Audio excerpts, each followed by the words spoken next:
What's going on, everybody? It's Matt and Coach the FFMediators, and we are back for episode 3. And today we are going to go through the week 1 matchups, kind of give a full review on what our thoughts were from the different games, and kind of walk through what this means for the players as Dynasty fantasy football and what we're going to do going forward. So, Coach, what were your thoughts on week 1? Man, I think overall week one was a downer. I mean, there was not a whole lot of exciting fancy numbers flying around there in week one, especially compared to 4 or 5 years ago when there were a lot more touchdowns scored. I think we're seeing the effects from the preseason and people just not getting a lot of reps, and it was just overall a pretty ugly fantasy week. And it wasn't just struggles from the young guys, it was struggles from the vets, too. I mean, we saw that in every window where teams we thought should look a lot stronger did not look great at all. And, there's some concern for various reasons, whether injury, like you said, repetition. I mean, we'll see. There's a lot to unpack here. So I think we just jump right into it. And let's start with the Cardinals and the Bills. We had the Bills winning 34-28. Josh Allen looked like a king. He was running all over everybody. Well, oddly enough, this was one of the games where there were points scored. Yeah, Josh Allen was fantastic. I thought Kyler Murray was really good. Um, James Connors clearly is the bell cow in Arizona. Shakir got in the end zone. I mean, there's a lot to like there, especially with the youth in a guy like Khalil Shakir and Keon Coleman. Like they got a lot of usage there. I mean, there's a whole lot moving forward. But you're right, Josh Allen is still he's still the guy. Like if you're a dynasty team and you've got Josh Allen, you are set. The big takeaway I had too from this game was James Cook with 19 carries. That's what I wanted to see from James Cook. High volume. Hmm. No, he didn't score, but he had over 70 yards. When you mix in the receptions, I mean, he's a running back I want on my team. He's someone, if I'm a contender, I'm going after because I can have him for the next few years. And I think this Bills offense is going to run the ball because they're good at it. Yeah, and he had 3 catches, but I mean, I think there's a world where he can average 4 or 5 on a lot of nights, and Hmm. he plays a big part. A guy like Greg Dortch, I mean, he's got a lot of targets for Arizona. I mean, that's a guy you can still probably go out and get relatively cheap that might be able to help you in a few weeks, Eight dynasty wise, or targets, maybe moving. Yeah, maybe even moving into next year. I mean, that's a flex play sitting out there and over the and, next year or two, possibly. and he's cheap. He's cheap. And Yeah, absolutely. too, you know, you've got Michael Wilson out there. He scored on his lone reception for just about 5 yards, I believe. Heck of a Yeah. DFS play. I didn't get a goose egg. I got 7 points, but Right. this offense played well. Like you said, Kyler looked good. Do you have any concerns with Marvin Harrison? Oh gosh, man, what I saw, I felt like, man, that's a guy like I'm really a little bit worried about. Now, obviously, there's a lot going on, first game jitters, things like that. Mhm. But there were times where I just didn't see the athleticism I thought I saw when he was at Ohio State. So that would make me a little bit nervous as a And I think they'll Harrison find a owner. way to work him in. I'm not too concerned. That's kind of something we should say. It's week 1, so let's not overreact. I know we're going to be very Mhm. high on the things that we think are positive and probably brush off the things that are negative. But it is week 1, so we'll see what sticks with week 2. Marvin Harrison, 1 catch for 4 yards. Is that what you wanted? Absolutely not. But will that be the consistent production of Marvin Harrison? I don't think so. I think they're going to make it a point to get him the ball. So I expect a turnaround. I don't know if I would expect some big explosive game of 180 yards next week, but I mean we do need to remember it's a rookie. Well, and there are a lot of these numbers that, if we're being honest, will mean absolutely nothing in a few weeks. So it's week one. Things are weird. The defense is always in a better spot than Hmm. the offense initially. Things will get better on all fronts. So some of it's just going to be a waiting game. Any concern, Coach, with Dalton Kincaid? He had 1 catch for I believe 11 yards. Um, Maybe one more target, so 2 targets total. Well, the concern with Dalton Kincaid to me is that Josh Allen doesn't necessarily love throwing the ball to tight ends. Like he never really has, and he's capped in the red zone by Josh Allen running the ball. Like Yeah, when which they we get down there saw. inside the 10, Josh Allen's going to run it in. Mhm. Yeah, I mean, it's And nerve-wracking. too, I saw one play on X, I can't remember who shared the video, but there were 3 Cardinal defenders just attached to, Kincaid's hip. So, I do think it was the plan to scheme him out and kinda force the young and unproven guys and Shakir and Curtis Samuel and Matt Collins is a name to monitor going forward, y'all. Like, he's not the best name out there, but, I mean, he was involved. He had 2 targets. I mean, he scored. So it's going to be Mhm. another person that could vulture the touchdown. So it's something we need to think about and kind of see how his role goes forward. Yeah, totally. Stash and play, see what happens. Dash and play. All right. Well, let's move on to our next game. This is probably one of the most surprising matchups of the week. We had the Bengals taking on the Patriots, and the Patriots went into Oh, Cincinnati and whooped them. And not by the yeah. score, but just gave them everything they wanted. The Bengals couldn't do anything. The Patriots win 16-10, and frankly, that score doesn't even indicate how bad the Bengals looked. Yeah, really, really strange, right? Like, I will say, fantasy wise, like one of the things I was really waiting to see was what's going on in the Bengals backfield. Um, but Zach Moss, I mean, a little bit of a timeshare, but Zach Moss definitely got more of the work than Chase Brown, who has been the darling of the offseason dynasty wise. So that's something to still keep an eye on. But there just wasn't a lot of work to go around is the problem too. I mean, they were just beat up front, like they were. Zach Moss 9 carries for 44 yards with a touchdown. So you're happy with the touchdown if you played him. Chase Brown, on the Mhm. other hand, 3 carries for 11 yards. Not a great week. Yeah, no, Chase Brown owners are really disappointed right now, but he's young. Zach Moss is not. There's a lot of work ahead, but the concern was just the offense as a whole. Man, Hmm. it looked absolutely atrocious against a Patriot team that no one thought was very good. Yeah, I But think now everyone for the expected the Bengals to Patriots, roll. but now Ramondre Stevenson, man alive for the Pats. That guy had a day.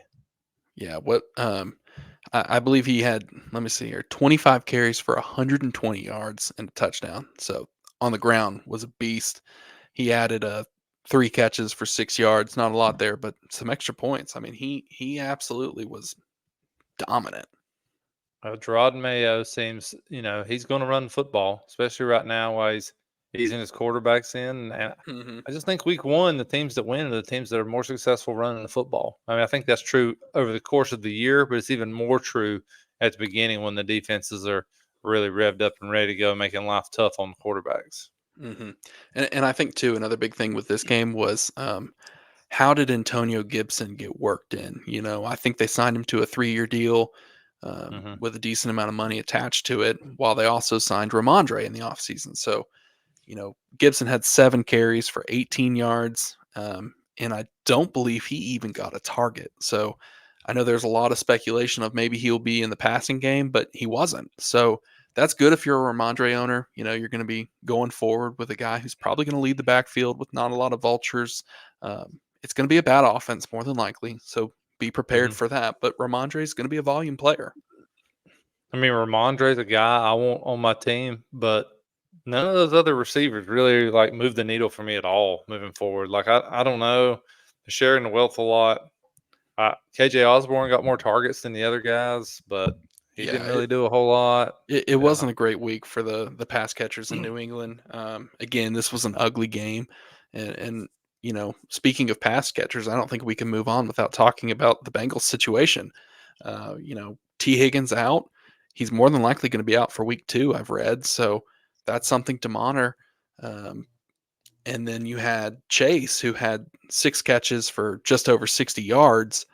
No, that day doesn't kill you, but you'd kind of expect more in a situation where it's week 1 and you didn't have another premier pass catcher and you were down the whole game. Yeah. Yeah. And Yeshivas, he had 6 targets. I hoped that he would do a little more. Trenton Irwin has stepped up in the past, not really. Like it gives me a little bit of pause with T. Higgins moving forward too. Like, Mhm. what's that going to look like? Are there so many issues up front that it's gonna be a problem all year? And you know who might have been the most interesting name to me was Mike Gesicki. He had 3 catches for, call it 15, 16 yards, but he had a nasty touchdown overturned that he had in the end zone. Ball hit the ground, maybe, maybe not. I don't know. If you're a Bengals fan, you're Mhm. screaming still. But Right, right. I know this much that he might be a red zone threat. I mean, he's a big target, and the Bengals kind of lacked having that tight end. We had Uzama in the past. That didn't really work out.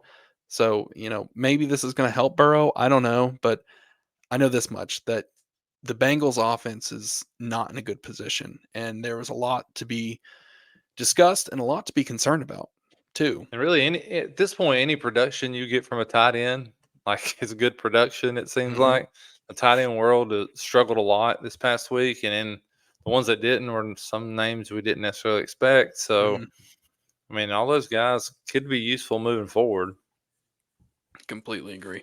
So let's jump into our next matchup here. We had the Vikings taking on the Giants, and Giants were at home celebrating their 100th year, wearing the ugliest uniforms I've ever seen in my entire Uh, life, yeah, with lots of big names in house. And what happened? They got killed. It was not a I, good day to be a Giants fan. yeah. The uniforms match the offense, right? What is it like? Daniel Jones hasn't thrown a touchdown pass since week 2 of last season. I think I that's mean, true. And oh my gosh. I think I read too, he has more pick sixes than he does passing touchdowns in the last couple years. That's not a stat you want. And bad news for Daniel Jones owners at this point. Like, who wants the guy? Like, you're not getting rid of him if you want to. I don't think at this point. You're spot on. Like I was about to say, this is a situation where I would be saying, all right, it's time to sell. The only problem is who's gonna buy? And I don't think Yeah, you have an option right now. I moved him before last season for a second round pick, and it was like the greatest thing ever. Like, Yeah. when you look back on it now, it's like, man, like, this guy, he is not it. No, he's Um, not it. Um, it kind of sucks. He got the bag, he got paid. They've mhm. got Neighbors. Neighbors had 5 catches for 66 yards, so not a horrible day for the rookie. Um, but interesting note here: the backfield. What did you make of the backfield there, Coach? I made that none of them are great, and they don't know who's the best. I mean, Hmm. that's what it feels like to me. They're just throwing them out there, and it's almost like, all right, you're up next. You're up next. Like, I don't So Singletary. They want to be good. We know Singletary's not that dynamic, so they would mhm, love for another guy to come on. Tracy's young. Like, that's the guy. If I'm trying to get it back, I'll take him and sit and see what happens. that's been the name that we've been on most of the offseason is Tracy because he's cheap Yeah. and the opportunities there. And we said that in our last episode. You're looking for opportunities, and there's opportunities there Right. for him. Um, But the biggest name, I think, for the Giants offense is one of your favorites from a couple years ago, Wandale Robinson. I mean, Yeah. he had 12 targets, y'all. 12 targets. Yeah. He had 6 catches He for is. 44 yards, and he even had a carry for 14 yards. He he is still on my bench. I mean, he is still on my Yeah. roster in a few teams. Like, I'm just waiting to play him. But I mean, the guy's fast. He was hurt most of last year. Lots of injuries. Um, so I mean, they're hunting playmakers, and he's obviously a guy that they think can help them. Really young. I mean, he's a guy you can go get cheap if you're hunting a flex play moving forward, and just kind of let's monitor this and see how it goes. The way Daniel Jones is struggling, they're gonna find ways to get it somebody that Yeah. can run the football. They're going to be throwing the ball. They're going to have to Yeah. because this team is not good. They're going to be losing. There's going to be a lot of garbage time play. They've announced that Daniel Jones is going to be the starter for week 2. So Mhm. it's kind of funny that they're already questioning that, and rightfully so because he was awful. Don't get it twisted, but it does not look good to be in the Giants camp right now. I expect a new coach, or excuse me, a new quarterback next year, possibly a new coach. Yeah, totally agree. The flip is Minnesota and Sam Darnold. Like, they're Whoo, they're they're gonna be a tough out now. This is yeah. a team to look out for. Like, he's probably as good right now as JJ McCarthy as a rookie, if not better, with all Did his you experience. I mean, did you see Darnold start? He started the game 12 for 12. 12 yeah, for 12, lit it and he up. drove the field. I mean, Lit it I up. understand it's the Giants. We know this much. Justin Jefferson is still good. He had 4 for Absolutely. 59 and a touchdown, so is it his best day? No, but this game was over as soon as it started. So, yeah, Yeah, there wasn't a totally. lot for him to do. Um, but the name that surprised me the most, which one is maybe because I'm not used to seeing it, but seeing Aaron Jones wearing purple just didn't fit. I was Yeah. confused the entire game, but he looked good. 14 carries for 94 yards and a touchdown. Great day for him. Yeah, yeah, dude produced. I mean, he played really, really well, and he can do that. If he stays healthy, he's going to Mhm. produce. He always is good for missing 5 or 6 games a year. But if he's on your roster and you get him in the game, you know what I mean. You better play this guy because they're going to throw. He can really produce in the backfield, out of the backfield, wherever he needs to be. Like it was Uh, impressive. yeah. Addison But had a now it could be because the Giants are that bad. That's That's true. possible too. Which is kind of part of our point of let's not overreact too much. So let's go into next week, see what happens. But, Hmm. Aaron Jones led the backfield. Ty Chandler was second up. He had 8 carries for 17 yards. So not a great day for him. I do expect him to be involved in the offense. They Hmm. like him. I think he's still going to get carries. Aaron Jones is going to lead the way, though. Um, Addison on the opposite side of Jefferson, he had 3 catches for 35 yards on 4 targets. Not a great day. Again, It this kind of really feels wasn't a like it's gonna game. be, but it kind of feels like what he's gonna do most games. Yeah, Like, I think you're right. Like if you're getting, I would expect an average fantasy point for Addison to be somewhere around 7 to 8, maybe. mhm, I don't really expect it to be in the double digits if Jefferson stays healthy. Not with Sam Darnold. Now Darnold could impress us and be better, but I mhm. just don't think that he's going to produce 2 high end pass catchers. I don't. No, yeah, yeah, I'm with you on that for sure. And I have to give a shout out one, Jalen Naylor, former Spartan over here. He caught a touchdown. He's been involved in the offense. He's an absolute speedster. He did it at Michigan State, so it's going to be interesting to watch him. Kind of more of best ball play, maybe more DFS, but something to watch. I mean, he's young. He's young and fast.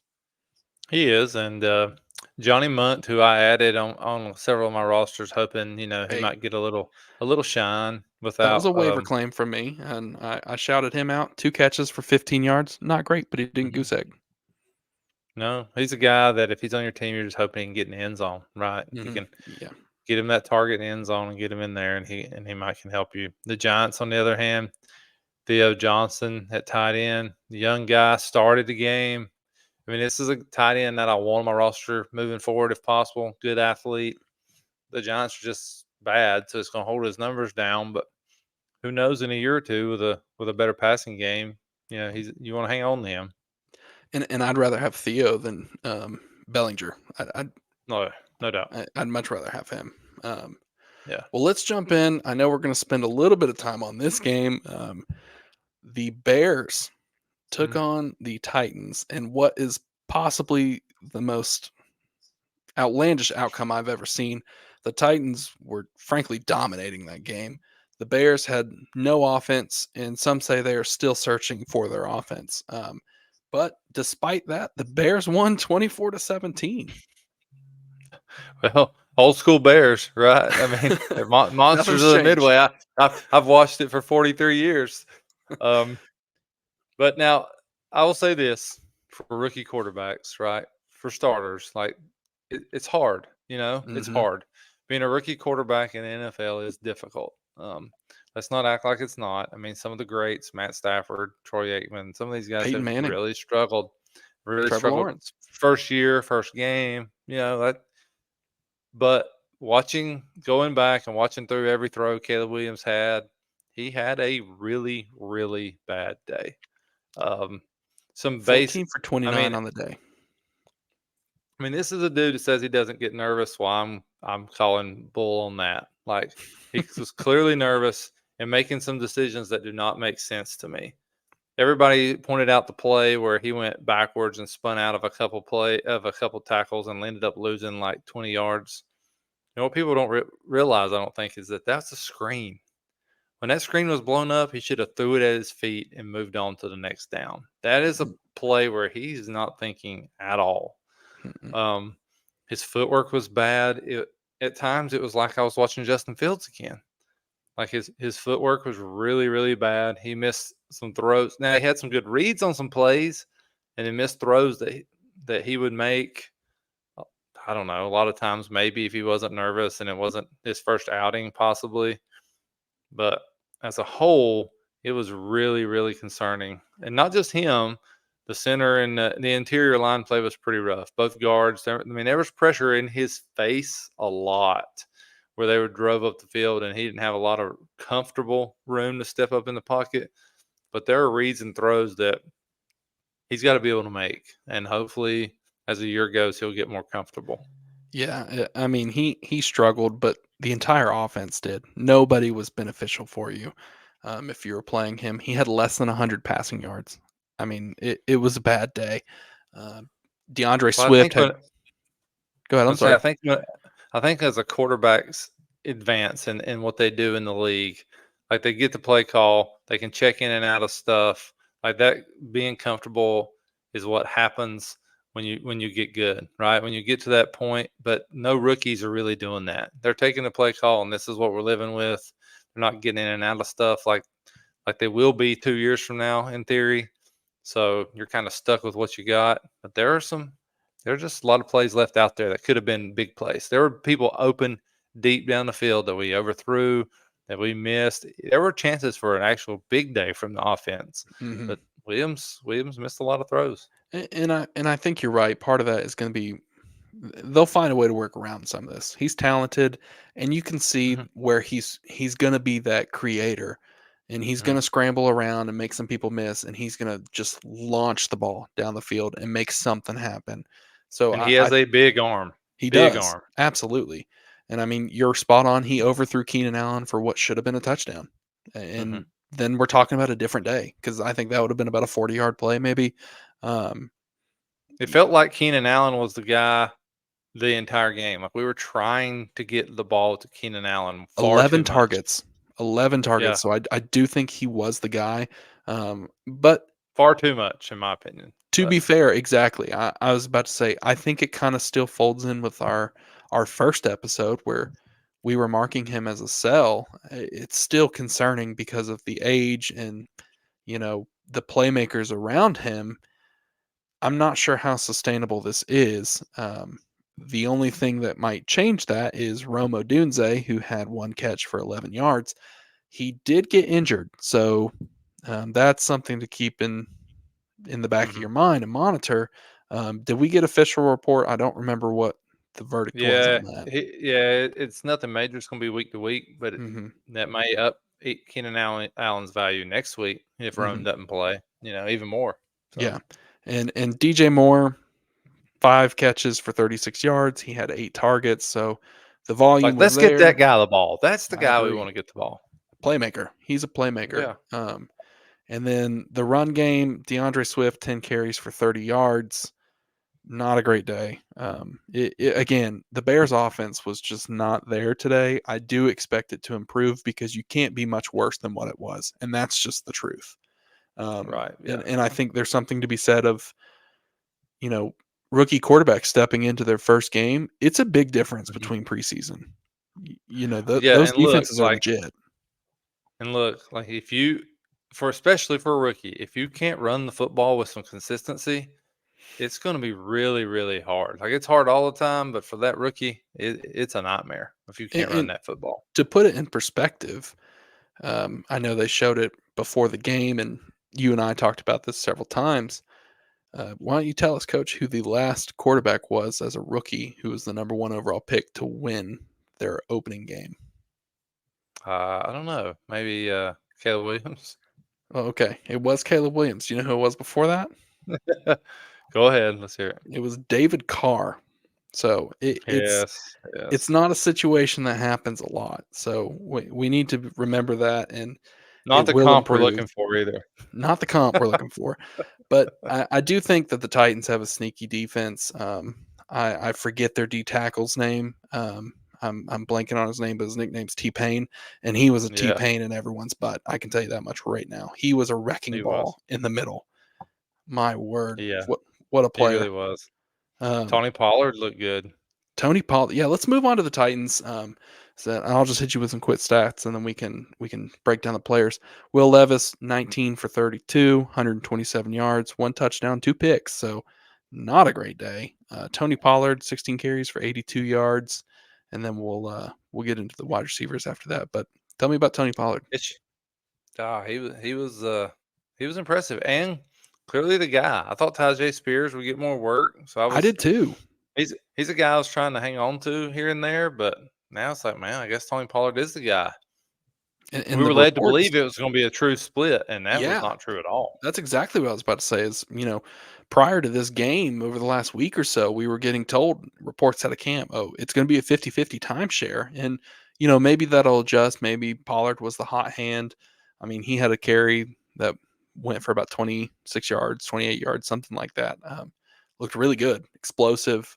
Um, Titans started the game well, but ultimately they faltered. There wasn't Mhm. anything there. Levis kind of chucked one into the end zone to Chigakonkwo, so that was his lone touchdown of the day, and the lone Hey, pass catching touchdown. and as bad as Caleb Williams was, Will Levis was just as bad. His decision Hmm. making was just as bad. Horrible. It He was does have a horrible. he has a big arm. Yeah, I thought it was funny. Their coach said if they just would have punted on 1st and 10 the whole game, they would have won. Uh, It's pretty sad. so yeah, um, yeah, and he's young, so you're gonna ride that out. Maybe move him now because he is so young. If I can sell him, I might do that now because of his Yeah, age. People give him a shot. it's I don't know. This guy that's does not not see something I the field want. great. Mm-mm. I do not. And for the pass catchers, Calvin Ridley, 3 catches, 50 yards. Tyler Boyd, 3 catches, 18 yards. And D Hop, 1 catch for 8 yards. So it was just not a good day for really Yeah, offense in this game. if and I if you're will not say that the named, Bears defense looked really legit. So that the Titans are going to be better than that, but because the Bears secondary is really, really good. Jalen Johnson is as good as there is in the NFL. Um, so I mean that's going to play a factor. I mean the Titans are going to get better there offensively, especially if they're able to run the ball like they did, especially in the first half. hmm And it's going to continue to get better for them. But I still yeah, don't see this. Still doesn't see like a team that's going to be really great. So. and if their defense plays like that, that's going to just let them be in games. I mean, Hmm. again, I understand that they're going to play tougher offenses than the Bears, and probably the Bears will get better than they were. But still, I mean, Hmm.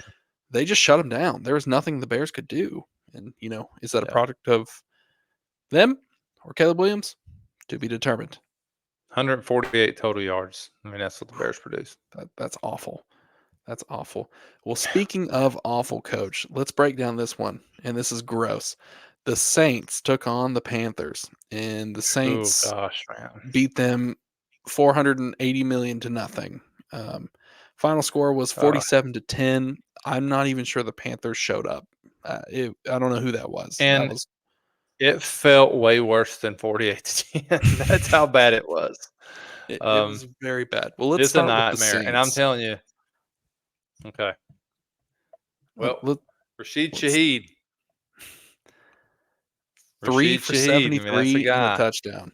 He had the deep ball I mean, target again, a 59-yard catch. I mean, he is someone you've been preaching for 2 or 3 years, and he mhm. continues to make big plays. Just keeps doing it. Yeah, and he just keeps getting better every year too. And he had a big kick return. The guy is an elite athlete. When he gets on the field, he can really run. I mean, it's interesting. Like he got more targets than Olave. Now, granted, this game was over and over in a hurry, so I mean that factors into it because those guys weren't even on the field most of the second half. That's how bad of a beating this was. Yeah. Um, Derek Carr, 19 for 23, 200 yards and 3 touchdowns. No picks. He had a day. I mean, yeah, I mean we saw that Derek Carr at times in with the Raiders when Gruden was running the offense. We kind of saw that Carr at times, so he can be a steady quarterback. I mean, this dude's not bad. He's not bad. Alvin Kamara, 15 carries for 83 yards and a touchdown. Jamal Williams, 11 carries for 38 yards and a touchdown. So the running game was there. Taysom Hill is going to be Taysom Hill. I mean, he just does everything. He had 5 carries for 35 yards, added a couple targets, had 1 catch, I believe. So, I mean, the Saints have weapons. You mentioned Olave, who had 2 catches for 11 yards. It wasn't a good day for Olave. You are Yeah. correct in this game was over within the first 10 minutes, probably. I mean, it was over. When the game's over like that, it's better for the team that's behind, in fantasy. So I mean, really those guys weren't even in the game in the second half a lot of the time. So that really affected their fantasy numbers too. It was a great day for the Saints, not a great day necessarily for anyone other than Derek Carter or Shaheed. Mm, right. Shaheed, But Kamara still got 5 targets. He had mhm. 83 rushing yards and a touchdown. Like he's gonna He's gonna be, be good. He's gonna be yeah, good. yeah. Well, let's move to the dark side here and let's talk about the Panthers. Bryce Young, 13 for 30, no touchdowns, 2 picks. It was ugly, coach. He did not look good. Those picks were awful. Well, Well, I said to my buddy when I went to training camp, I said, "There's no way if this is a 500 NFL roster that I'm looking at out here, then something is wrong." And they do not look it. They look Mm-mm. absolutely atrocious. And Bryce Young was as bad as you could imagine. Like he looked like he had never took a snap in the NFL before in his life. I mean, they're don't get me wrong, they're not good up front. The roster is bad, but he is still cannot pick up a blitz. I mean, they had a corner with 3 sacks. I think it was. Like, how do we not recognize a corner blitz? Like that is on Bryce Young completely. I mean, there are hots out there every time that happens, and he hadn't saw it yet. I mean, Alontae Tate, it was 3 sacks. You're right.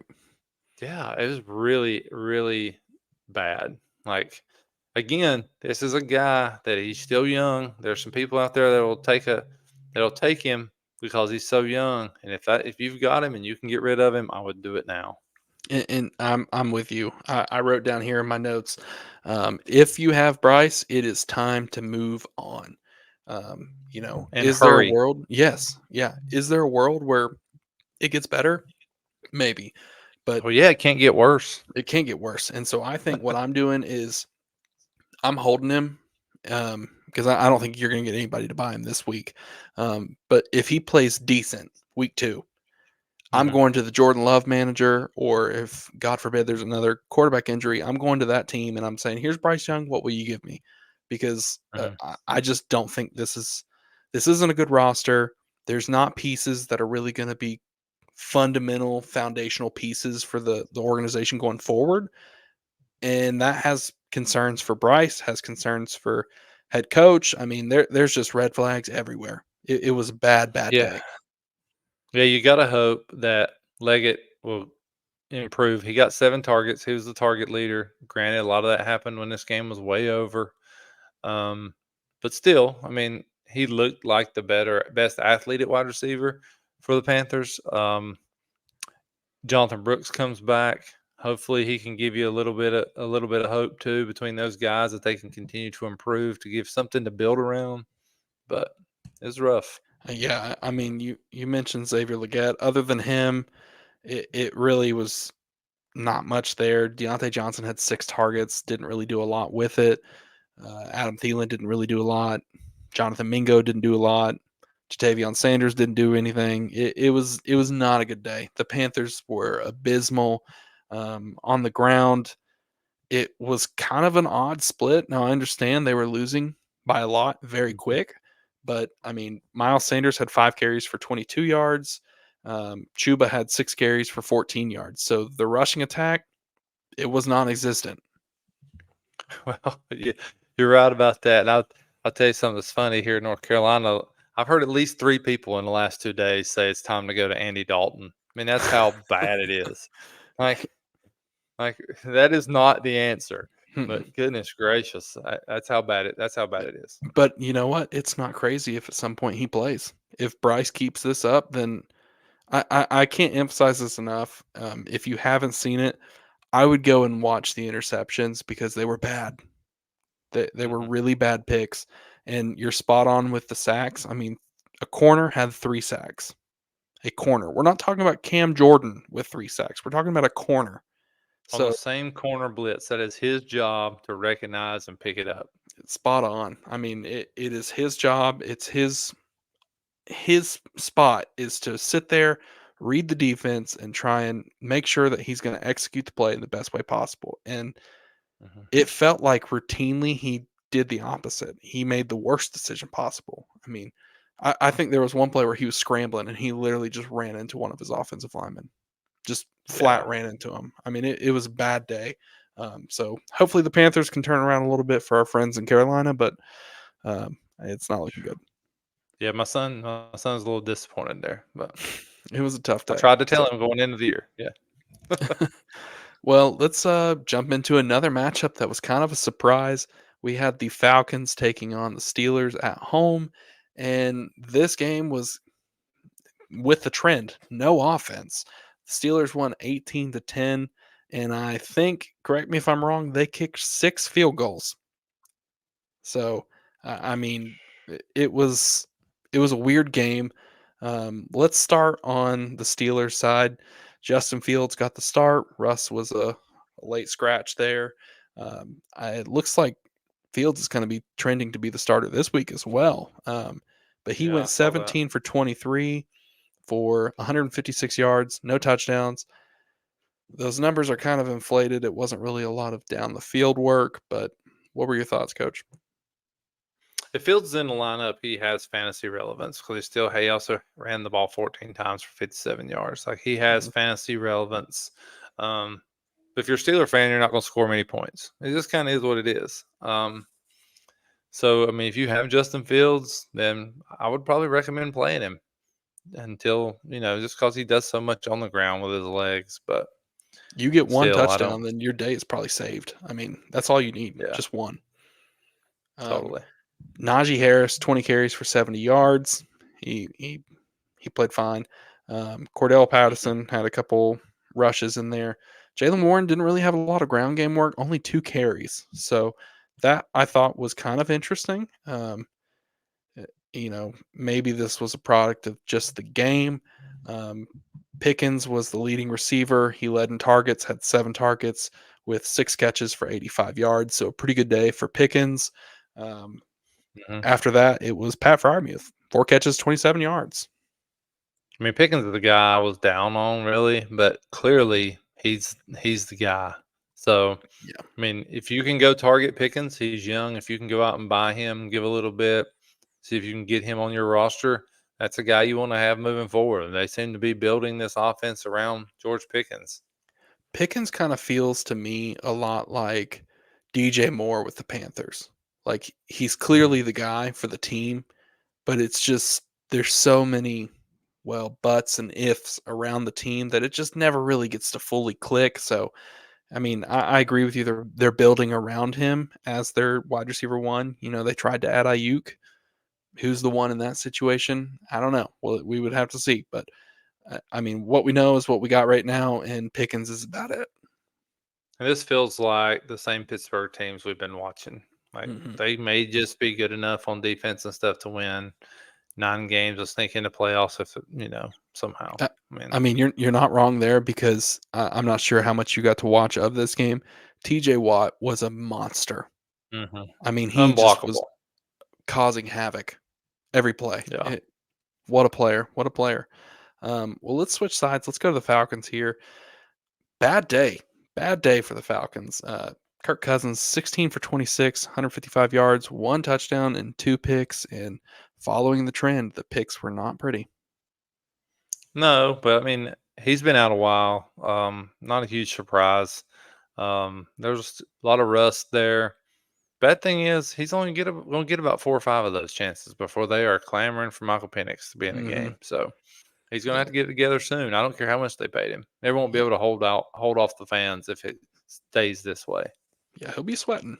He'll be sweating. Yeah. But now Bijan got some usage finally, so there's that. I mean, they tried to get him the ball.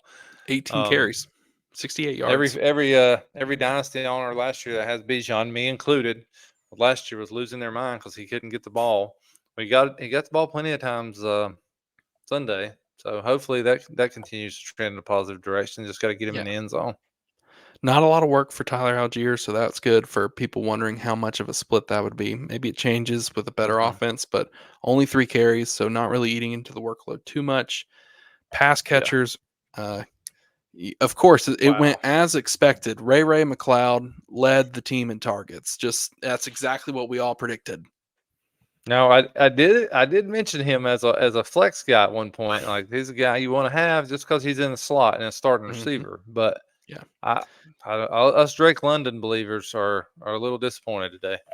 And I have a good feeling that this is going to be one of those cases where the squeaky wheel gets the grease. I expect a good week for Drake London next week. I really do. I don't think Yeah. they can survive with him having 3 targets and totaling 2 catches for 15 yards. That's not sustainable for them. He is a big part of the offense. And his running mate, guess what? Kyle Pitts. He scored, guys. He scored. He made it into the end zone. Kyle Pitts, 3 catches, 26 yards, and a touchdown. That was good to see. I know you're not the biggest Pitts believer, but I think the athleticism is there. There's an opportunity for him to develop into a guy Kirk can use. I mean, we've seen Kirk use a tight end in the past. He used Jordan Reed in Washington. I believe he had Vernon Davis too. He had Zach Randolph, and then he ended in Minnesota with help me out here, TJ Hawkinson. So I think that Kirk can make Pitts be relevant in fantasy and kind of help his value and hit a height that he hasn't hit to this point. But there's still a lot to work with this offense. Yeah, to say the least. We do. I mean, I do completely urge caution on the Drake London thing. Just give it some time; it'll get better. Similar to DJ Moore in Chicago. Like, if those two offenses want to get going, then they're going to have to get their two best receivers of football. Agreed. So They're the I think playmakers. you're going to see that happening, Yeah. and So that's why it may be an opportunity to buy a little low on Drake London. If there's an owner that's trying to panic a little bit, it's a possibility. Now's a decent time to go make an offer for him. yeah, and feel free to check out our last video too, our episode 2, where we went through several Drake London trades. And some of them I Mhm. think are a little bit surprising for what you'd have to pay to go get him. So certainly something I'm willing to explore if someone should be down on Drake London. Yep, you can probably get him for even cheaper today than you could have this time last week. So, Yep, agreed. Well, let's move on to our next game. We had the Dolphins taking on the Jaguars. The Dolphins win 20-17. It was kind of a back and forth game. It was pretty fun. The Jags started out pretty hot. I think they had all 17 points in the first half, didn't score in the second half. But um, let's start with the Dolphins here, coach. And let's go through Tua's day 23 for 37, 338 in the air, 1 touchdown, no picks. Good day for Tua. yeah, far and away the best Sunday. I mean, of anybody. He played really well. Um, I mean, 338 says enough in itself. You just wish he could get in the end zone a little more than 1 touchdown, so that kind of capped his fantasy points a little bit. But Tua's a guy with such high powered guys around him that he can be successful and a solid quarterback for you every week. He can. We had Waddle who came in and out a couple times with some injury. I do believe he finished the game. I can't remember for certain. But I mean, Tyreek Hill was Tyreek Hill. 7 catches, 130 yards, and a touchdown. He had 12 targets. So Yeah, it's this crazy. just in, Tyreek Hill is still good. Yeah, no doubt. The running back room was pretty split. A Chain got more touches than I expected, but something folks need to monitor. I saw A Chain and Mostert. Neither one practiced today. Hmm. They're playing a Thursday night game, so you got to keep that in mind. Like something could be going on there. So if you can Yeah. go stash Wilson here, you might need to because there's a possibility neither of those guys plays on Thursday night. And same with the rookie too, Jalen Wright. He was a healthy scratch, I believe. So, if one of Yeah, those I guys didn't were to see that miss coming. time, he could Mhm. step into that role because he looks just like them. I mean, he is fast as lightning. Yeah, absolutely. And, Uh, and and it's possible at least one of them may not play. Mhm. And I think we have to mention it. Jalen Waddle had 5 catches for 109 yards, so it was a solid day for Jalen Waddle. I mean, Yeah. really, these Miami pass catchers are in a great situation. I mean, like you said, if Tua can be throwing for 338, it's going to be a good day. Like their Yeah. offense is going to score and put up fantasy points. Yeah, you want any piece of this offense you can get. Mhm. Mike as long as Mike McDaniel's coaching, like, there's gonna be some points scored. Oh yeah, they're going to put it up. Well, let's flip Mhm. to the other side, Coach. The Jags. Trevor Lawrence went 12 for 21, Mhm. 162 yards and a touchdown. No picks, so that was good to see. I watched most of this game, and I think the Jags should have won. First of all, I mean, you had a Travis Etienne fumble at the 1 yard line that would have put this game away. They would have gone up by 17, and that's what really gave the spark for the Dolphins to come back. Um, you know, the most concerning thing to me is the Jacksonville backfield. Tank Bigsby had 12 carries for 73 yards. Travis Yeah, Etienne had 12 for 44 with a touchdown. So, I mean, he did fumble. Maybe that's part of the reason Tank played more, but I mean, Tank looked good. there's a lot of concern for ETN owners right now, in my opinion, just because of the workload Bigsby got. Now, ETN did have 2 chances. Obviously, scored once. He had another chance to score, so there's that. But as long as they're sharing this thing like they are, Bigsby, there's going to be plenty of days where Bigsby has more points than ETN. So hmm And again, this was a game where there were long drives. The game kind of went back and forth. The defenses played well, um, and kind of made each side earn it. But we did end up seeing a solid day for what I believe to be a solid day for Brian Thomas Jr. Comes out first game, 4 catches, 47 yards, and a touchdown. And that play to me reminded me so much of all those clips we've seen in the offseason of the drops from the Jags last year. yeah, you're exactly right there. And just to go back on the running back thing, hmm I've noticed that this trend has continued to grow, but the Ramadre type days where you have 25 carries, like, that is so rare now. Like, there are so many splits going on. And I look for that to continue to change. So moving forward, fantasy wise, I want the guys that are getting the ball thrown to them the most. Like, Yep. if there's a split, I'm hunting a carry split, and I'm hunting the guy that's getting the ball thrown to him the most, which was ETN. Like, I don't Yep. know that Bigsby even had a target. Bigsby did not target, and So ETN that's, 3. that's important. That's important moving Yeah, forward. and you're spot on. The day of the bell cow is over. Like there's Yeah. not a lot of those left, y'all. I mean, more and more of these teams are moving to committees, which makes sense. I mean, it helps them out, and a lot of them kind of get two different players that will build off of each other. And Hmm. Tank and ETN are a good example of that. Najee and Jalen Warren in Pittsburgh are another example. Like there's plenty of those around the league. But we also had with the Jags, the ball was kind of spread around. If you started Christian Kirk or you started Evan Ingram, you were not happy. It was not a good day for either one of those guys.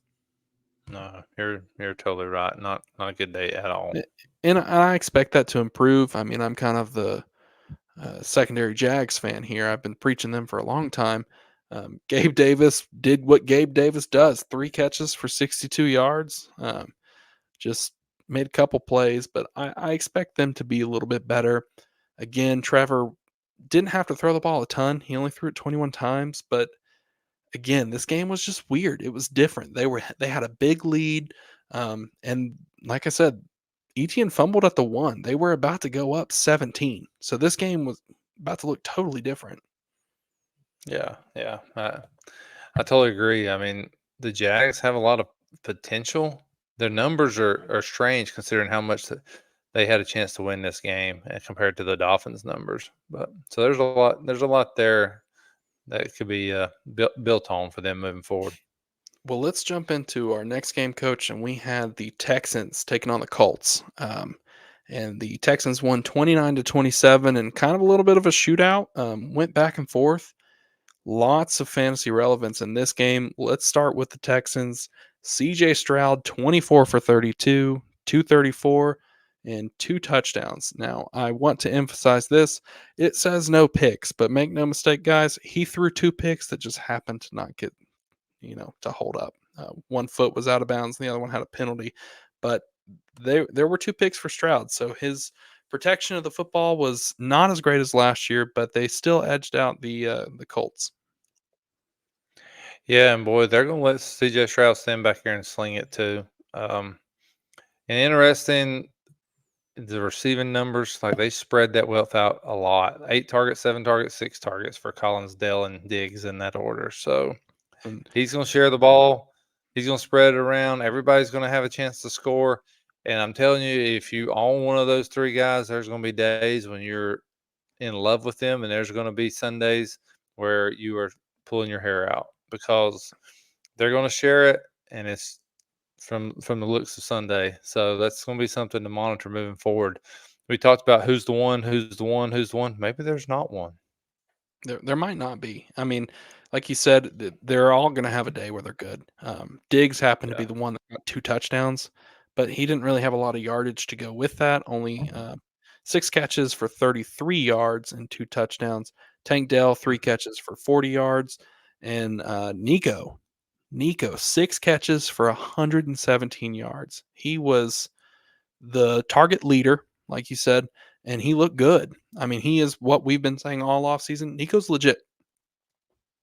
Yeah, 100%. He's legit. He can run. He's a big, strong athlete. Like, yeah, I mean, I like to see that. But the thing that jumps off the page when you look at their stats is Joe Mixon getting 30 carries. 30 My word. carries. We talked After about what bell we just cows. talked about. Yeah. Yeah, like that 30 shocked carries, me. Now, they 159 sung his yards. praises. They sung his praises all camp and how tough he was. And well, we're gonna find out how tough he is if he gets 30 carries every week. And I think they're going to run him into the ground. It was a great day for Joe Mixon. He ran all over the place. Um, Yeah. Moving to the flip, let's talk about the Colts and Richardson, someone who was on our buy sell list in our first episode. He goes 9 for 19, 212 yards, 2 touchdowns, and a pick. Now, Mhm. the big plays are the ones that are all over X right now. Everybody's sharing the video of the deep ball touchdown where he slipped and still launched it up there to Alec Pierce. Mhm. Heck of a play, really athletic play, but it's still concerning to me that he had 9 completions for 9 out of Yeah. 19 attempts. It's still the process that we were screaming in, is Richardson the quarterback answer? I think the question mark is still there. I mean, he made 2 big plays. There's no denying he's got the arm. Like he can launch the ball. But he still had questionable decision making. He threw a pick. He had several balls where he just completely missed. I think Adonai Mitchell, someone posted, he would have had the greatest rookie day of all time if he would have been hit on any of his targets. And he was wide open down the field multiple times. It was missed. Hmm. Like he would have went for 150 plus. Yeah, and probably 3 touchdowns. Like, make no mistake. Go look at it. Go pull it up on X because it's unbelievable how open he was. And Anthony Richardson is a guy that if he's playing, like he's going to score for fantasy because he runs the ball so much.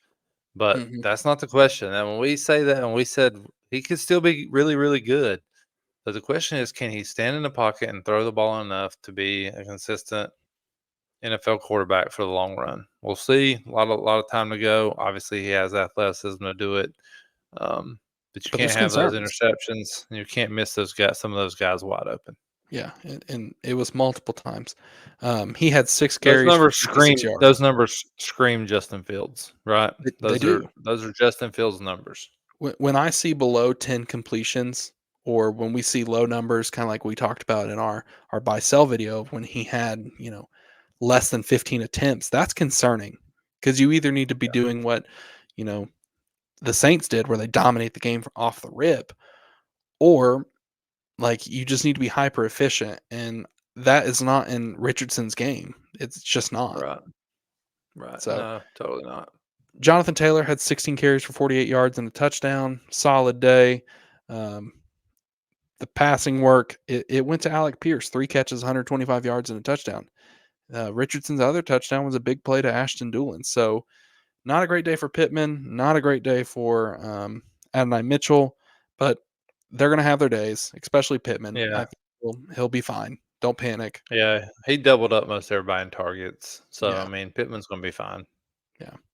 Well, let's jump into our afternoon window and let's go through the Raiders and the Chargers. The Chargers win 22-10. Harbaugh gets his first win, and I'm gonna go ahead and say it. I think J.K. Dobbins is still running. Yeah, no doubt. Like, well, I had Gus Edwards on several of my rosters. That's a little disappointing, but yeah, Yeah. Jim Harbaugh, dude. Harbaugh just does it. He just Hmm. finds a way to win, man. He just Yeah. does. Like, there's a world where this season ends and the Chargers got 9 wins and found their way in the playoffs too. And I don't think they're loaded with talent on offense, but Yeah. I Justin agree. Herbert's done it before. Wasn't pretty, but they ran the football, got the win. 17 for 26 for Herbert, 144 and one touchdown, no interceptions. So, not necessarily the best passing day, but he was efficient. But the ground game was impressive. 10 carries for 135 yards and a touchdown for J.K. Dobbins. He just Yeah. ran all over the place. Gus Edwards had 11 carries for 26 yards. The passing work, Ladd led the team in targets with 7, so that's good to see, especially for me. I've been a Ladd believer. Got several shares of Ladd, and I'm really excited to see how that goes. He ended with 5 catches, 39 yards, and a touchdown. Yeah, and Johnston proved he could be a viable option too. If you can go make a play for Ladd McConkey in the long run, that's a guy you probably should go try to get. Um, Yeah, and and on the I Raiders watched. side, like Zamir White was disappointing. Everybody's Madison's a guy you want to try Whew, to go get. yeah, you mentioned Zamir White. Let's talk about that for just 1 second. Zamir White, 13 carries for 44 yards. And Addison, or excuse me, Alexander Madison, he had 5 carries for 19 yards. Lots of passing work, though. Yeah, 6 targets. Zamir White had 2 targets for 2 total yards. Like I I've just not been on this Zamir White bandwagon, and I'm still not. Yeah, Madison's a guy I might even think about playing this coming week. They like going to him, but the guy I was glad to see that produced is Brock Bowers. So they're gonna find a way to get him the ball. Eight great day targets. for Bowers. The guy can play. He can He can play. play. You're spot on there. Like it was great to see the rookie get 8 targets coming into this week. Gardner Minshew went 25 for 33, had 257, and added a touchdown and a pick there. The quarterback play in Las Vegas is just going to be what it is. Yeah, I mean, there's no way Yeah. around it. It's not going to be the best in the world. But you know, Bowers led the team in targets. Second was Devontae Adams, 5 for 59. Jacoby Myers had 3 for 61. Not really much else to cover here. So you ready to move on, Coach? Oh yeah. All right. Well, let's jump into the Broncos and the Seahawks. This was another game that was kind of unusual. The Seahawks win 26-20, and it was just one of those games where it just seemed like both sides weren't clicking like they were wanting Hmm. to. I mean, Gino started off rough. He went 18 for 25, 171 for a touchdown and a pick. Um, Kenneth Walker had a great day. He did. Got a lot of carries. Geno Smith had an impressive run for a touchdown. He did. 34-yard run for a touchdown. So Um, I think there's hope for for the Seahawks to kind of pull things together and get a little bit better. But um, you know, well, and the thing that jumps out at me about Seattle is I'm not really surprised by anything I see there. Like mm, Walker got a lot of carries, but if you go down to receiving, DK was, in my opinion, underwhelming as usual. He's just, I mean, he's a good receiver, but not top 10, not outstanding. JSN, not great. Like, I don't know. It just kind of feels like it went exactly like I thought it would go for most of those guys. yep. And you know what? We got to give him a shout out because he deserves it. Tyler Lockett is just Tyler Lockett, man. He Yeah. just Yeah. consistently does it. 6 catches for 77 yards. Yeah. And if you're a competing team and you think, well, this is the year I think I can win it, then I'm going to go try to get Tyler Lockett for cheap because he's old and you got a chance to get him for relatively cheap. So if you're trying to win, you're a top 3 or 4 team in your league, go see what you can get. Go And see if you can we're get Tyler Lockett. Yeah, we're not saying he's going to be your wide receiver one, but he's a great flex. Or in the event you lose somebody to injury, bye week, suspension, that's things that we're not thinking about right now, but we're going to be thinking about in further into the season. And, Tyler Lockett is just a vet. He gets it done. So dependable, man. So dependable. Yeah. Well, And on moving over to the Broncos, yeah. I'm going to jump over here to Bo Nix for a minute. Yeah, not a lot to love here. He struggled picking up blitzes. Similar at times to Bryce Young on that front, and I'm a big Bo Nix believer. He's a rookie, a lot of room for him to improve. I still think he's going to be good. One of the things I thought jumped out at me was that he wanted a completion no matter what. Like, and by that I mean he didn't necessarily go through his progressions. He took the simple, quick completion and moved on. That being said, I don't really feel like Sean Payton gave him the greatest opportunity to win the game by letting him throw it 42 times. Like that's not the recipe. That's not it. Not as a rookie. That Mm-mm. maybe one day, not yet.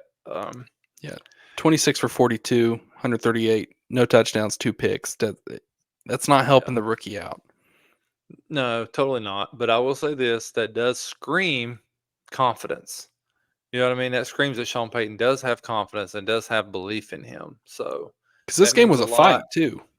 Yeah, and if he's going to continue to do that, then I want a piece of the Broncos wide receiving core.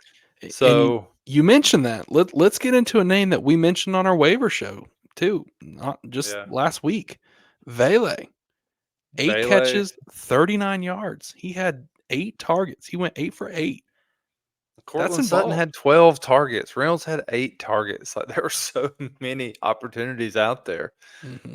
Like those dudes are going to score if we continue to throw it like that. Now, hopefully they run the ball a little bit more. And that number goes from 42 to 25, 28. Yep. So that's probably where he needs to be consistently successful this year, I would think. And interesting here too, Marvin Mims, no catches, no points, 1 target. So yeah, it's not been a great experience for Marvin Mims. You mentioned the running backs, underwhelming. I mean, Jaleel McLaughlin and Javonte Williams.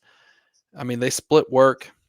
Jaleel had 10 carries for 27 yards. Javonte had 8 carries for 23 yards. There's just wasn't a lot there. Yeah, they didn't run the ball. They were throwing it all over the place. And I expect, let's watch Greg Dulcich going in the future too. I kind of expect him to pick it up a little bit. Yeah, I agree. Well, let's jump in now to my Washington Commanders took on the Tampa Bay Buccaneers, and it was a routing. The score does not do it justice. The Buccaneers win 37-20. Baker Mayfield did whatever he wanted to do. He threw the ball all over the field, looked great, 24 for 30, 289 yards, and 4 touchdowns. Yeah, I mean, it was a great day. Well, I have to say that it's possible that I didn't give Baker enough credit going in. Like he was a guy I was kind of fading a little bit this summer, I thought. But he just picked right up where he left off and looked fantastic. This is a guy that has continued to improve every year in his career. Every year. And you're exactly right. It's impressive. 100%. He gives hope for these rookie quarterbacks, right? He does. I mean, not everybody is an immediate, turn into a superstar. The success stories are great and all, but there's a lot of paths that take a little longer. I mean, look at Geno Smith. Ryan Tannehill took a little longer. Like some of these guys take time to develop. And, Chris Godwin coming back into the slot, my word, that was a great situation. 8 catches, 83 yards and a touchdown. He was fantastic. Rashad White had 6 catches. Mike Evans is spot on. He is Mike Evans, 5 catches, 61 yards and 2 touchdowns. And frankly, he dominated Benjamin St-Juste. It's not even close. And looking at the run game, going to shout out my guy Bucky Irving. That's a name I've been preaching all offseason. Led the Bucs in rushing, 9 carries, 62 yards. He was explosive. He looked really good. Rashad White had 15 carries for 31 yards, so he outrushed Rashad White on fewer carries. So, the Bucs have already told us they're going to ride the hot hand. I'm interested to see what happens in this backfield. But Rashad White was really good in the passing game. Yes, he was. I was just about to say he was great in the passing game, 6 for 75. Bucky had 2 for 14 in the passing game. So this offense has pieces. and it's something to And monitor. it's possible that the Commander defense is that bad too. I mean, that's just call it And what it is, especially the secondary, the back seven especially. as a Commanders fan, I'm happy to report that the secondary's awful. I mean, it is Yeah. atrocious. The defense has a lot to improve on, and I don't know if it's going to happen. I was talking with someone on X, and I said, if I'm streaming a quarterback in redraft, I'm targeting Washington's defense. Just Well, I think they that couldn't yeah, stop I anything. mean, I think that's true even in Dynasty with the flex positions. Like I'm looking and seeing who's playing the Commanders, who's playing the Panthers. Yeah, I'm getting those guys in there. Yeah. So, well, let's talk a little bit about the Commanders. Jaden Daniels in his opening performance went 17 for 24, 184, no touchdowns, but he did add 2 rushing touchdowns on 16 carries for 88 yards. He looked uncomfortable in the pocket. I mean, there wasn't a lot of shots downfield. He missed one with Terry McLaurin that would have changed the day. I mean, it would have been a 60-yard touchdown. But I mean, he was running all over the place. But it was not pretty, guys. I mean, he was not sliding and running out of bounds. He was kind of just somersaulting or just rolling into defenders, and he lost his helmet twice. So it's a little bit concerning as a Washington fan. Well, something I'll point out, which has become a trend lately in the quarterback and coaching world, is people are starting to little by little go away from sliding and go into rolling on your off shoulder. Like they feel like the slide opens up the head a lot more, and they kind of have them. They've been teaching a lot of quarterbacks now. If I'm a righty, I'm diving onto my left shoulder to try to avoid the head to head shot. So there is that possibly.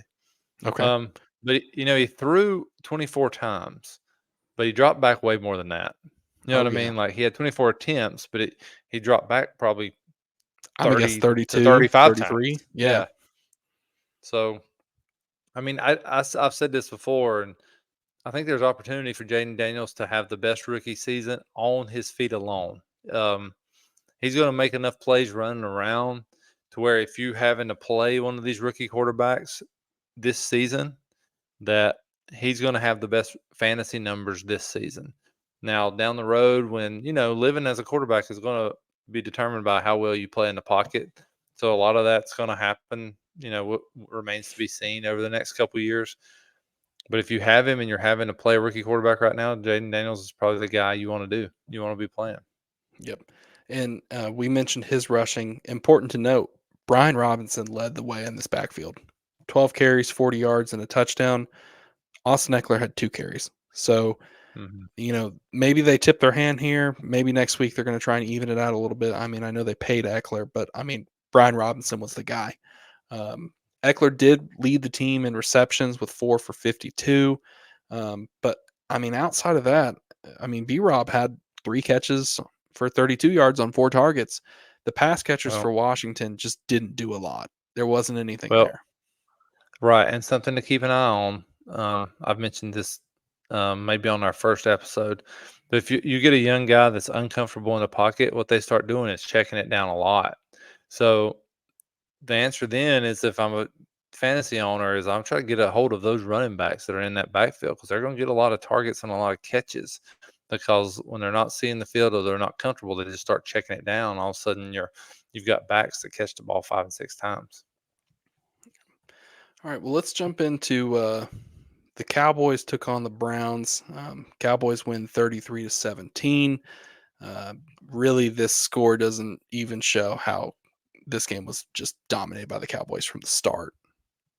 Yeah, Dak Prescott looked worth every penny, right? I mean, I thought he was fantastic. Like, his numbers don't show it because he dominated so much in the first half. Like, Yeah, they didn't 19 have for to throw the ball in the 32 and a second half. touchdown.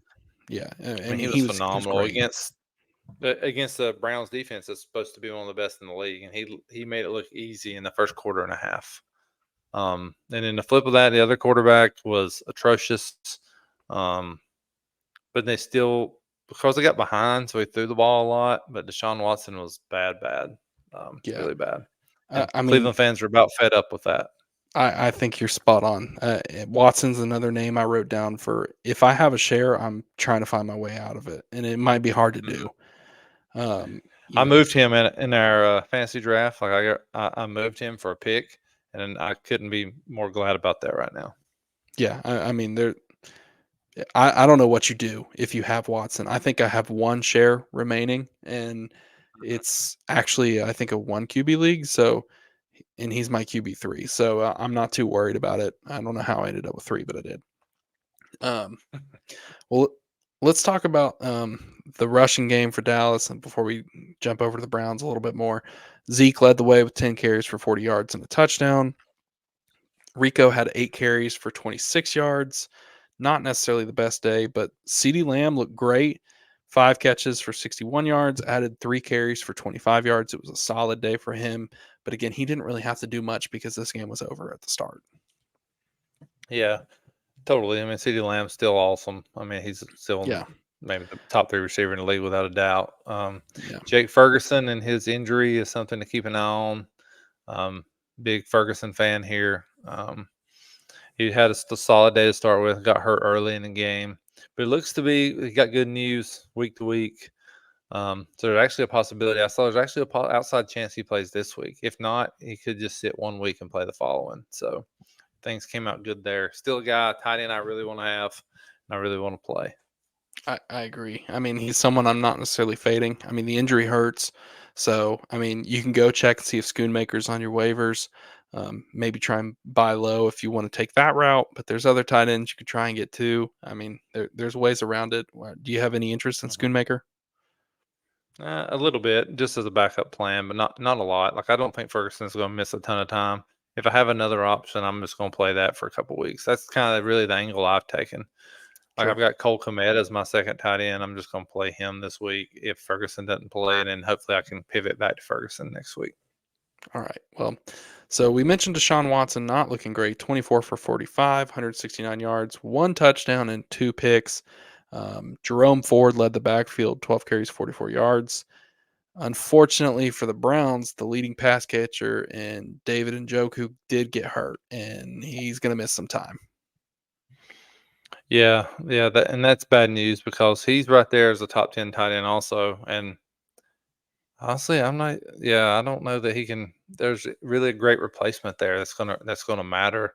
So if the Watson situation gets worse.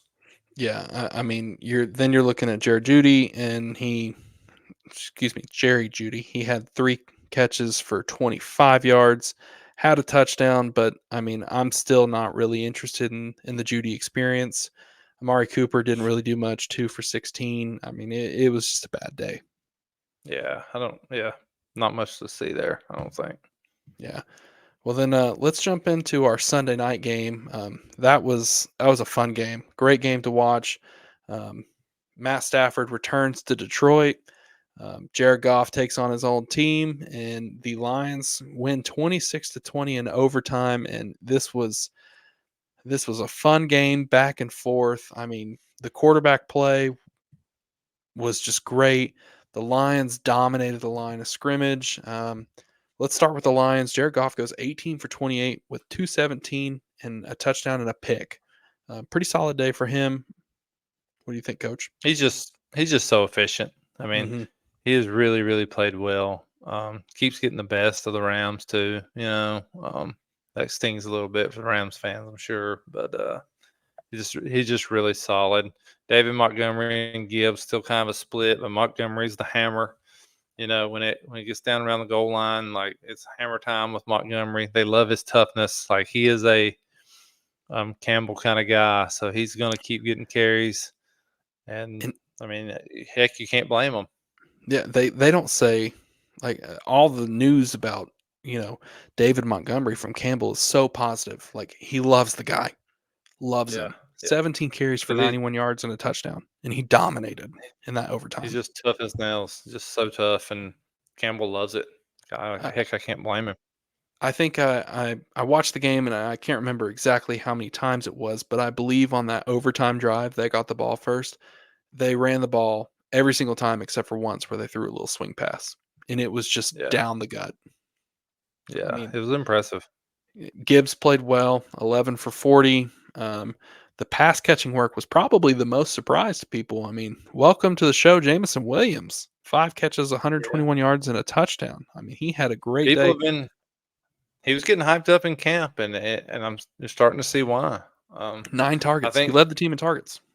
I think his come up is gonna hurt St. Brown moving forward slightly. Like I think St. Brown's still really good. I'm not saying that, but I mean, when Yeah. anytime a receiver steps up to take away some target share, it's going to affect the guy a little bit. I mean, Amon Ra had 3 catches for 13 yards. That's not gonna be the normal. I mean, he's gonna be better. Right. Totally. Laporta had 4 for 45. Hmm.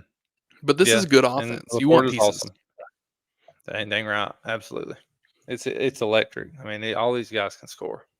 Yeah. Well, let's talk about the Rams a little bit. I mean, Well, the McVay. same is true there, right? Like Yeah. McVay's phenomenal. Matt Stafford is phenomenal. Matt Stafford is the most underrated quarterback in the NFL, maybe the most underrated quarterback of all time. I mean, the dude is so good. Uh, It doesn't Taken for matter who's granted, playing wide really. receiver for him. It just really doesn't matter. But goodness gracious, Cooper Cup had 21 targets, man. Like Whew, 21 whew. targets. That is unbelievable to me. Yeah. Matthew Big news Stafford. is Yeah. I was gonna say big news is the Puka injury. Um, Yes. going on IR. So he's gonna miss at least 4 games. He'll be back at some point. Hopefully back just long enough to save some of you guys' season, including mine. Um, but I'm looking on the waiver wire personally, trying to get a piece of Tyler Johnson. Like I think he's going to come in and help that offense a little bit. I put in a waiver claim for him myself. Um, just he had 7 targets, and didn't play a quarter and a half. So that's a guy who may have got 9 to 10 targets probably. So 5 for that's a piece of the 79. offense you want to get. Yeah, 5 for good, 79. good athlete there. Yeah, Yeah. Stafford finished the day 34 for 49, 317 in the air, 1 pick and a touchdown. Kyron Williams, 18 carries for 50 yards. You mentioned Cooper Kupp's 21 targets. He had 14 catches for 110 yards and a touchdown. And it feels like he still has 10 more catches coming his way right now. I mean, it was yeah, totally. his toe tap catch on the sideline was unbelievable. I mean, he got And both that's feet down twice. And it was And that's not going to change. He's going to get 10 targets at least every game moving forward, especially without mhm. Puka there. Every game, And he's going to get 10 to 15 targets. shout out another waiver claim and deep dive player I've been preaching all off season. Colby Parkinson, 4 catches for 47 yards. He had 5 Yeah. targets. I've been screaming all off season, follow the money. He's gonna play, and he did Yeah. just that. He was on the field whole time. Yep. You're right. 100%. He looked good out there too. Very Hmm. Higby like. Yeah, yeah. And you mentioned Puka, 4 for 35. He was having a solid game prior to the injury. I mean, he got injured early. Um, he had He would have called a 8 to rush 10 as well. balls if he'd stayed in the game. Yeah. Yeah, exactly. I mean, there's no fear for Puka other than the injury. So we just have to wait Yeah, and I now. think he's so young they're playing it extra cautious there too. Yeah, So I and, wouldn't and be I think they know worried they're long. good. They know they're good, and they're playing for more than just right now. They're playing for January and February. So they want Puka then. Yep. Totally agree. All right. Well, let's jump into the Monday night game. Last night we had the San Francisco 49ers taking on the New York Jets, and Jets. What happened? Woof. Um, San Francisco Aaron, wins 32 to Aaron, 19. sorry. Yeah, I No, was you're say Aaron fine. Rodgers coming back from a long layoff. Like little rust there. He got better as the game went, but it was a little bit too late. It was just too late. Brock Purdy, 19 for 29. He was fine. 231, no touchdowns. But the big name here is Jordan Mason. So McCaffrey was out, looking like he might be out again this week. Jordan Mason, 28 carries for 147 yards. I mean, he played Yeah, great. definitely a guy you want to get a piece of in the short term while you can. And my question to you is, if you've got him, are you selling him? 100%, because Yeah. McCaffrey will come back and take over that role. I've seen a lot of people selling him for seconds, just whatever they can get, whatever year. So I think he's someone I would move if I can. If I need him because I'm the McCaffrey owner, that's fine. That's a different story. Um, The pass catchers, it was a solid day for everyone. Juwan Jennings, 64 yards, 5 catches. Debo, 5 catches, 54 yards. Kittle, 4 catches, 40 yards. The ball was just spread around. They scored Yeah. on, what was it, 9 straight drives? Yeah. And Shanahan continues to do work, right? Just good offense, period. A He, lot of he's playmakers. This is a he's a super Super genius. Bowl possibility again. Yep. So, well, let's jump to the Jets side. And you mentioned Aaron Rodgers looking a little rusty. Started to warm up a little bit, but it was just a little too late. 13 for 21, 167 in the air with a touchdown and a pick. Brees Hall, 16 carries, 54 yards, and a touchdown. Other than that, it was just kind of not much happening. Alan Lazard had 6 catches for 89 yards, and Garrett Wilson had 6 catches for 60 yards. Yeah, and Garrett Wilson, like 11 targets. He's gonna be good. Like Yeah. I don't feel if he got an end zone, we'd feel way different today. I thought No. he's gonna be really good. Well, real quick, Coach, I think that wraps up all of our games here. Let's jump into the into our waiver picks. Is there anybody out there that you're looking for? Tyler Johnson. I mean that in Dynasty we talk about this a lot. There's not a lot of other options out there, so you got to look. You got to look deep. Tyler Johnson's a guy. Foster Moreau at tight end had 4 or 5 catches for the Saints. Like that's a guy I'm looking to get to just to see what happens. Yeah, other than the names we've already said, Vele, if he's out there, I'd go grab him. Mac Hollins, that's someone that I'm just intrigued to see what happens. Great offense. Can he develop to be a guy that's involved a lot? To be determined. Outside of that, it doesn't really change much from who we had before. But, any final remarks there, Coach? No, yeah, I'm with you. You always got to keep your eyes open, keep your head up, and your feet moving, as my favorite football coach would say.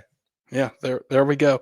So, well, we appreciate everyone for tuning in. Be sure to like and subscribe. Follow us on X at the FF Mediators, and we'll be continuing to put out Dynasty Fantasy Football content. If you have a trade that's been sent to you, or you've recently completed a trade, please be sure to send it to us so we can review it and we can throw it up on here and let everyone else see it too. And if we might be looking to do some team reviews in the future. So if you've got a team that you want to be featured on the show, message us over on X at the FF Mediators, and we'll see if we can't get something going. Otherwise, I think that's all for us, Coach. Sounds good, man. All Appreciate right. you guys listening. Yeah. Till next time. Thanks, y'all.